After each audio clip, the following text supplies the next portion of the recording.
Professor Yunus যেরকম বলেন সবাই মিলে একটা সিদ্ধান্ত করেন, সবাই মিলতে পারলাম না, তারা গিয়ে ভোটের বাক্সগুলো কোমরে নিয়ে হাঁটতে হাঁটতে চলে গেল। পুলিশ হাউস ঠিক করবেন কিরকম?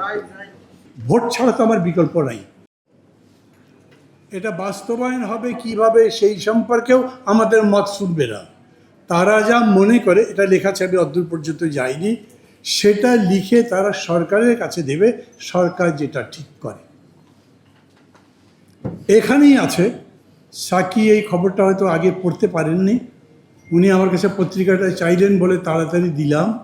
সিপিডি গতকালকে যে একটা সেমিনার করেছে, সেখানে রেহমান সোবহান প্রশ্ন করেছেন 6 মাসের মধ্যে সংস্কারের আর বাকি কোনো কাজ করা যাবে? উনি বলছেন যাবে না। উনি বলছেন 1 বছরে কিছুই করতে পারেননি, আর 6 মাসে কি করবেন? তাহলে আমরা কোথায় দাঁড়িয়ে আছি? আজকের রাজনৈতিক বাস্তবতা কি? ভোট হবে, আমরা তো ভোট চাই। আমি সব সময় বলি, ফ্যাসিবাদ থেকে গণতন্ত্রে যাবেন, তার জন্য ভোট ছাড়া তো কোনো পথ নাই। যতই তর্ক করেন, পিয়ার না পিয়ার বাদ, ওই বিতর্ক করবেন, কিন্তু একটা তো সিদ্ধান্ত হবে। যদি কোনো সিদ্ধান্ত নিতে না পারেন, সবাই মিলে, প্রফেসর ইউনূস যেরকম বলেন সবাই মিলে একটা সিদ্ধান্ত করেন, সবাই মিলতে পারলাম না, তাহলে এটা আপাতত পাশে রেখে এগুতে হবে। তো না হলে গণতন্ত্রে ঢুকবেন কেমনে? এই জায়গায় তো দাঁড়িয়ে থাকতে পারবো না। অতএব যতগুলো ব্যাপারে দ্বিমত আছে, নোট অফ ডিসেন্ট আছে, সেগুলো তার জায়গায় রেখে আমরা যাব। ভোট হোক, তা চাই। কিন্তু একটা প্রশ্ন গত 3-4 দিন ধরে আমার মনের মধ্যে আঁকুপাকু করে, আমি আপনাদের বলি। যেরকম করে দেখলাম নূরকে পেটালো, আচ্ছা কালকে সাকিকে যদি পেটায়, সাকির অবশ্য মারটার খাওয়ার অভ্যাস আছে, অসুবিধা হবে না, কিন্তু আমার এইরকম মার খাওয়ার অভ্যাস নেই, বয়সও হয়েছে। এইরকম মার আমার ওপর পড়ে তুমি বাঁচবই না। নূর তো বেঁচে আছে, আমি বাঁচবো না। সাইফুল হক সাহেব বাঁচতে পারবেন? আমার চেয়ে কত ছোট হবে, মেবি ম্যাক্সিমাম 10 বছর ভুলে গেছি। জি, 4-5 বছর। আবার তাড়াতাড়ি বাবলু সাহেব বলছেন, কারণ ওনার বয়স বোধ আর একটু বেশি, উনিও মার খেয়েছেন। এই রকম একটা সম্ভাবনা। দেখেন সরকার কি বলেছে, আমরা তদন্ত করব, পুঙ্খানুপুঙ্খ তদন্ত করে তারপর বিচার হবে। আরে বাবা, দেখা যাচ্ছে ভিডিও ফুটেজে কারা মেরেছে, দেখা যায়নি? আপনারা দেখেননি? তারা সামরিক বাহিনীতে চাকরি করে না, তারা পুলিশের মধ্যে চাকরি করে না, তাদের সম্পর্কে ব্যবস্থা নিতে সরকার আবার তদন্ত করতে হবে কি? দেখলাম একটা মানুষ খুন করছে, তার চাইতে বড় সাক্ষ্য তো লাগে না, আর কোনো প্রমাণের দরকার আছে? কিন্তু তারা করছে না কেন? আমার প্রশ্ন সেটা। প্রশ্ন এই জন্যে যে সামনে তো নির্বাচন। চট্টগ্রাম বিশ্ববিদ্যালয়ের ঘটনা দেখেছেন, কি ভয়াবহ। আমাকে ছাত্র ওখানকার যারা আছেন তারা কালকে বললেন, কালকে প্রেস ক্লাবে আমরা একটা মানববন্ধন করছিলাম, সেখানে বললেন অন্তত 1000-1.5 ছাত্র আহত হয়েছে, 2 জন আইসিইউতে আছে।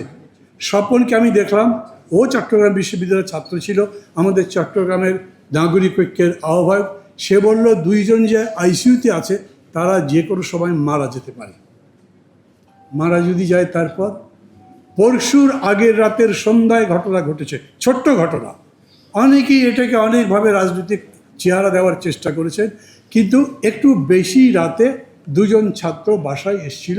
চট্টগ্রাম বিশ্ববিদ্যালয়ের অনেক ছাত্র বিশ্ববিদ্যালয় ক্যাম্পাসের বাইরে, হল নয়, হলে সিট পায়নি, বাসা ভাড়া করে থাকে।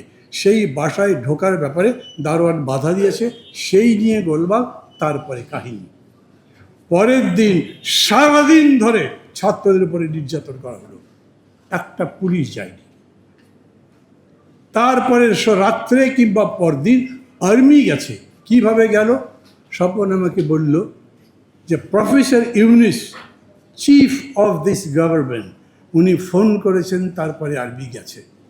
বসুন্ধরা টিস্যু, অশুদ্ধতার বিরুদ্ধে 1 বিন্দুও ছাড় নয়। আমার মাথার মধ্যে একটা প্রশ্ন, ধরেন ভোটের দিন 5টা-10টা সেন্টারে খুব মাস্টার টাইপের শক্তিশালী বড় নেতা আছে, তারা বলে দিল, তারা গিয়ে ভোটের বাক্সগুলো কোমরে নিয়ে হাঁটতে হাঁটতে চলে গেল। পুলিশ বাধা দেবে? দেবে? আপনারা মনে করেন দেবে? আমার তো ভরসা হয় না। আমার এলাকায় আমার থানার প্রেসিডেন্টকে বিএনপির লোকজন ছুরি মেরেছে, হামলা করেছে, আমি সর্বোচ্চ জায়গায় কমপ্লেন করেছি। করবার পরে আমি মামলা দিতে গেছি, পুলিশ মামলা দেয়নি। বলে তাহলে মামলা নেওয়া যাবে না। কেন? বলে উপরের নির্দেশ আছে। আমি বলি ভাই কত উপর আমাকে দেখতে দেন, আমি সেখানে যেতে চাই। সেই উপর আমি দেখতে পারিনি। কে কাকে আটকাবে বলেন তো? আমি দেখলাম প্রফেসর ইউনূস সভা করছেন 3টা দলের সাথে। সেই 3টা দলকে কিভাবে উনি বাছাই করলেন আমি জানি না। আমাদেরকে আবার দাওয়াত করেছে, আজকে আমাকে দাওয়াত করেছে। সাকিকে করেছে নাকি আমি জানি না। সাইফুর হক সাহেবকে জিজ্ঞেস করলাম, উনি বললেন না ভাই আমি অত বড় অনুগ্রহভাজন হইনি, আমি দাওয়াত পাইনি। আচ্ছা, গণতন্ত্র মঞ্চের আর কেউ পেয়েছে? আর কেউ পাইনি। আচ্ছা, তারপরেও আমাকে যখন দাওয়াত করেছে, হ্যাঁ দিয়েছে, তো আমি তো ভাবছি যাব, কি বলেন আপনারা? কেন যাব বলি, ওই 3 জনকে ডাকবার পরের বক্তব্য প্রফেসর ইউনূসের, উনি ঘোষণা করেছেন দৃঢ়তার সঙ্গে আগামী ফেব্রুয়ারিতে নির্বাচন হবেই। আমি এখন যাব, মানে এখন 5টায় সভা, গিয়ে তাকে জিজ্ঞেস করবো স্যার ভোটটা কীভাবে হবে। কোনো এলাকায় পুলিশ কারো কথা শোনে না। সরকার বলে কিছু আছে, সাদা পাথর চলে, বালু চলে যায়, সরকার ঠেকাতে পারে? বিভিন্ন জায়গাতে যতগুলো ঘটনা হচ্ছে, পুলিশগুলো তো আমি সবসময় বলি হাড়ে হারামজাদা একটা না। সমস্ত বাহিনীকে আমি গাল দিচ্ছি না। 15 বছর ধরে একটা নির্যাতনকারী সরকার যদি তাদের উপরে সমস্ত অন্যায় নির্দেশ দেয়, তাকে পালন করতে বাধ্য করে, তাহলে সেই বাহিনীর অবস্থা কি হয়? মানুষ খেপে ভূত। আন্দোলনের মধ্যে পিটাতে পিটাতে মেরে ফেলেছে অনেকগুলো পুলিশকে, গাছের মধ্যে লটকে রেখেছে।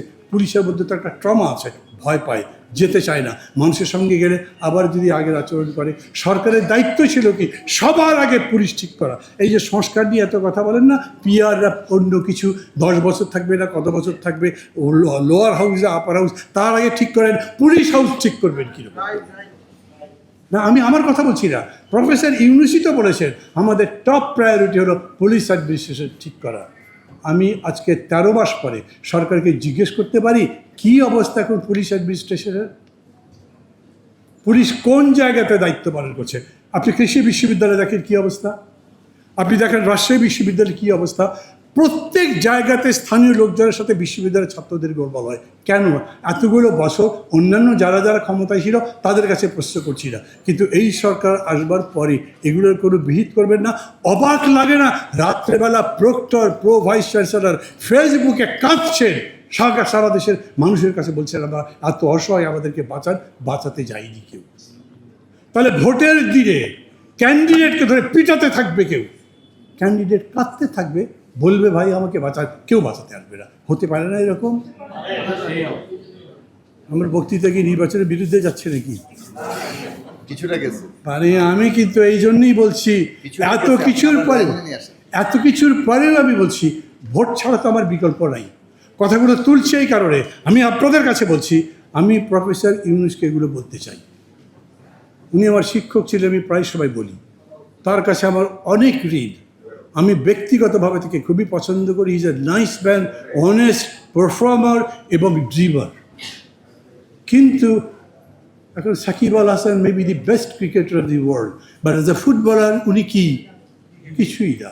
আমাদের প্রফেসর ইউনূস বিশাল মানুষ, কিন্তু পার্টি করতে গেছেন নাগরিক শক্তি, SMS করে করে পার্টি করতে শুরু করেছেন। হয়েছে ওইটা?